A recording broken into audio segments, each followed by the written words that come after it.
ओम साईं राम भक्तों, मैं साईं दीप्ति आज आप सभी भक्तों के सामने फिर से हाजिर हूँ अपना एक नया अनुभव, बाबा की एक नई अनुभूति लेकर। वो मैं बहुत दिनों से आप लोगों के साथ साझा करना चाह रही थी, लेकिन समय की व्यस्तता के कारण ना कर पाई। और फिर आज मैंने सोचा कि आज तो कर ही देते हैं, काफ़ी समय हो गया। तो काफ़ी भक्त जो काफ़ी परेशानियों से जूझ रहे हैं, बाबा के अनुभवों को सुनकर उनका विश्वास और दिन प्रतिदिन बढ़े और बाबा के दिखाए मार्ग पर वो आगे बढ़े और बाबा पे अटूट विश्वास करें, बस यही मेरी कामना है। इसीलिए मैं अपनी अनुभव आप लोगों के साथ जब भी समय मिलता है साझा करती रहती हूँ। तो बाबा तो ऐसे हैं जिनके बारे में जितना भी कहा जाए, बाबा को कोई शब्दों में नहीं बांध सकता, बाबा की महिमा को कोई शब्दों से बखान नहीं कर सकता। जो बाबा का सच्चा भक्त होता है वही बाबा को जान सकता है कि बाबा क्या है। बाबा जैसे कहते हैं कि विष्णु भगवान के लिए कि शेषनाग भी उनकी लीलाओं का वर्णन करने में असमर्थ पाते हैं, तो बाबा के भक्त भी उनकी लीलाओं को नहीं सुना सकते, ना उनका गुणगान कर सकते।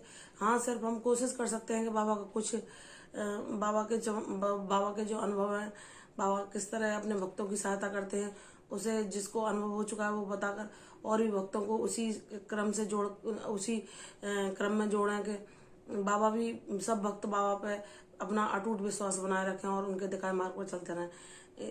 इन सभी बातों के साथ मैं अब आपको बताने जा रही हूँ कि किस प्रकार मुझे अभी बाबा की अनुभूति अभी तुरंत ही हुई है। कुछ समय पहले मैं रक्षाबंधन का दिन था, सावन का महीना चल रहा था, तो सावन में शिव जी का अभिषेक करना बहुत ही शुभ माना जाता है। तो मुझसे एक मेरी फ्रेंड आई थी, उन्होंने कहा था कि आप भी करें भाभी जाके। तो मैं बाबा को ही सब रूपों में देखती हूँ, चाहे वो शिव का रूप हो, दुर्गा का रूप हो या विष्णु या कृष्ण भगवान का रूप हो। तो मैंने कहा चलो ठीक है, बाबा के तो किसी भी रूप में पूजा करो अच्छा ही रहता। तो मैं उस दिन अभिषेक करने जा रही थी कि सावन का आखिरी दिन है। तो शाम के समय 4-5 बजे करीब मैं अपने बेटे से बोली, जो 12th में पढ़ता है, कि बेटा चलो तुम बाइक निकाल लो, हम मंदिर जाना है मुझे। तो यहाँ पे हमारे यहाँ एक सिद्धेश्वर ज्योतिर्लिंग का मंदिर है, तो 12 ज्योतिर्लिंग है उसमें, तो वहाँ मैं अभिषेक करने जा रही थी। तो बड़े बेटे ने बोला कि मम्मी अभी मैंने 4 व्हीलर चलाना अच्छे से सीख लिया है, तो चलो आपको उससे ले चलता हूँ, क्योंकि अभी हमारे भांजे आए थे तो उन्होंने उसको सिखाया था। तो मैंने कही नहीं बेटा, अभी तुमने नया नया सीखा, तो अभी नहीं मम्मी मुझे अच्छे से आ गया, आप बैठ तो जाओ। तो मैंने कहा ठीक है। तो मैं जैसी गाड़ी की पिछली सीट पर बैठी, तो मैंने सबसे पहले बाबा का नाम लिया कि ओम साईं राम, बाबा हमारे साथ रहना, हमारी रक्षा करना। तो बाबा तो अपने भक्तों के साथ हमेशा ही रहते हैं। और फिर जैसे ही मेरे बेटे ने स्टार्ट करने के लिए गाड़ी ऑन स्टार्ट करी, तो उसे स्पीड की जगह उससे एक्सीलेटर का बटन, एक्सीलेटर दबाया और एक्सीलेटर में पूरी स्पीड उससे जितनी भी गाड़ी में होती है फुल स्पीड उससे हो गई गलती से, क्योंकि गली के सारे बच्चे आके चिल्लाने लगते अभिजीत भैया गाड़ी चला रहे हैं। तो इससे वो उन बच्चों की तरफ देखने लगा, उसका ध्यान दूसरी तरफ चला गया, जो कि वो गाड़ी उसका ये नहीं ध्यान रहा कि उसे क्या करना था, उसे स्पीड देनी थी या ब्रेक लगाना था, एक्सीलेटर देना था। एक्सीलेटर उससे पूरी स्पीड से दिल गया। तो गाड़ी इतनी तेज स्पीड से जाके, अगर वो सीधी दिशा में जाती तो इतनी तेज स्पीड से जाती कि हमारे यहाँ जहाँ जो हमारा घर है वहाँ कॉलोनी में जितनी भी आगे गाड़ियाँ खड़ी थी या बच्चे खेल रहे थे, जो कोई भी था सामने, वो उड़ते चले जाते, इतनी तेज स्पीड थी उसकी। लेकिन बाबा ने इतनी रक्षा करी कि बाबा के बच्चे बैठे हैं उसमें, तो बाबा ने उस कार के पहिए को ही, हमारे घर के बगल में घर है उस तरफ, कार की दिशा मोड़ के और वहीं का वहीं उसका पहिया गाड़ी के अंदर ही उससे टूट गया। और लेकिन गाड़ी को कोई भी नुकसान नहीं पहुंचा। दूसरी तरफ जहाँ मेरा बेटा गाड़ी चला रहा था, उसके बाईं तरफ मेरा छोटा बेटा बैठा था, जो कि और इतनी स्पीड से गाड़ी उस घर में वो पहिया टूटा, तो इतनी तेज आवाज हुई कि मैं डर गई एकदम, मेरे मुंह से चीख निकल गई, ये क्या हुआ। तो बस बाबा की इतनी कृपा रही कि गाड़ी अपना बंद हो गई। तो जब हम गाड़ी से उतरे तो पहिया वहीं के वहीं निकल के टूट गया था एक तरफ मुड़ के। तो गाड़ी इस स्थिति में भी नहीं थी कि उसे आगे या पीछे किया जा सके। तो वहाँ काफ़ी भीड़ इकट्ठी हो गई और मैं बेटा को छोड़ के फिर भी अभिषेक करने गई थी।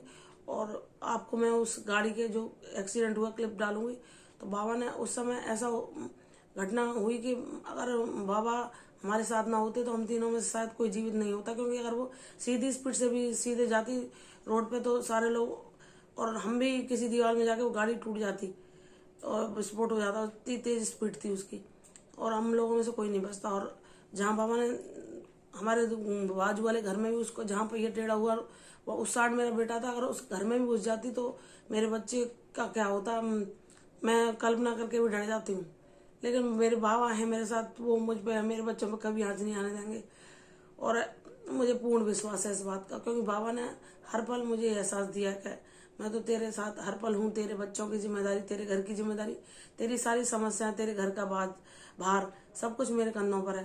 तो तुझे चिंता करने की कोई जरूरत नहीं है। बाबा अपने वचनों को निभाते हैं, क्योंकि जो बाबा के भक्त हैं वही बाबा की लीला को जान सकते हैं और उन्हें ही विश्वास होता है।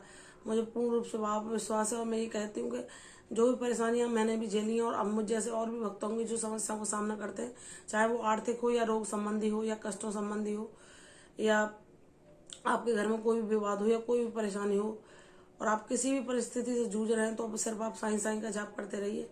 बाबा आपको सभी परिस्थितियों से पार ले जाएंगे और सब परेशानियों से निकलने का मार्ग आपको बाबा आपके हृदय में ही उपस्थित होकर सुझा देते हैं और आपको उस मार्ग पर चलने की प्रेरणा देते हैं। हाँ, हमको उस आवाज़ को सुनना है कि जो हमारी आत्मा से बाबा हमें आवाज़ देते हैं और उनके दिखाए हुए मार्ग पर चलना है। बाबा ने बताया कि मानवता का धर्म सबसे बड़ा है, तो हमें मानवता के धर्म को ही सर्वोपरि मानते हुए सब में बाबा का दर्शन करना चाहिए। हो सके सभी रूपों में उनको पूजना चाहिए, सभी प्रकार से सेवा करनी, सब प्रकार से सेवा करनी चाहिए, चाहे वो पक्षी हों, गाय हों, कुत्ते हों या कोई आपके घर पे आए जिसकी आप मदद कर सकते हो, क्योंकि बाबा ही हमें इस लायक बनाते हैं। बाबा ही वह हमारे अंदर भावना जागृत करते हैं कि हम लोगों की मदद करें। और बाबा ने अगर आपके अंदर ऐसी भावना जागृत की, आपको सेवा मार्ग पर चुनने के लिए बाबा ने आपको चुना है, सेवा मार्ग पर चलने के लिए बाबा ने आपको चुना है, तो आपसे धन्य और कोई नहीं है। क्योंकि ये बिरले ही लोग होते हैं, संसार में करोड़ों हजारों लोग जन्म लेते हैं, लेकिन बाबा के दिखाए हुए मार्गों पर चलने का सौभाग्य कुछ ही विशेष लोगों को मिलता है। तो मेरे जैसे और जो साईं भक्त हैं, मैं उन सबसे यही कहना चाहती हूँ कि बाबा के दिखाए मार्गों पर बाबा का उंगली पकड़ के हमेशा चलते रहिए, सेवा कार्य करते रहिए जितना आपसे संभव हो सके और बाबा का नाम जपते रहिए। बाबा सभी परेशानियों से आपको पार लगाएंगे और सभी भयों से, सभी कष्टों से आपको मुक्ति प्रदान करेंगे।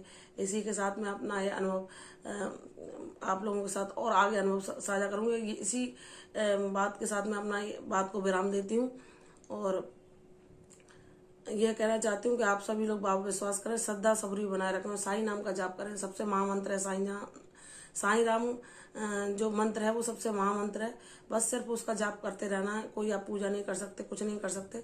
साईं राम अपने मन में ही जपते रहिए और उससे आपको ऐसा मार्ग मिलेगा जिस पर जो स्वर्ग और सभी चीजें उसके आगे तुच्छ है, इतनी आपको शांति और सुख मिलता है साईं नाम का जाप करने से, जो मैं अपने स्वयं के अनुभव से आपको बता रही हूँ। यही कहते हुए मैं अपनी कथनी को विराम देती हूँ और आगे फिर मैं आपको अपने अनुभवों से अवगत कराती रहूँगी। तो और बाबा की मैं भजन भी बाबा मुझे लिखने की प्रेरणा देते हैं, जो मैं आप लोगों के साथ साझा करती हूँ और आगे भी करती रहूँगी। तो बाबा पे विश्वास करिए, बाबा के साथ रहिए और बाबा के दिखाए सेवा मार्ग पर चलते रहिए। इतना ही मेरा आप लोगों से अनुरोध है। ओम साईं राम।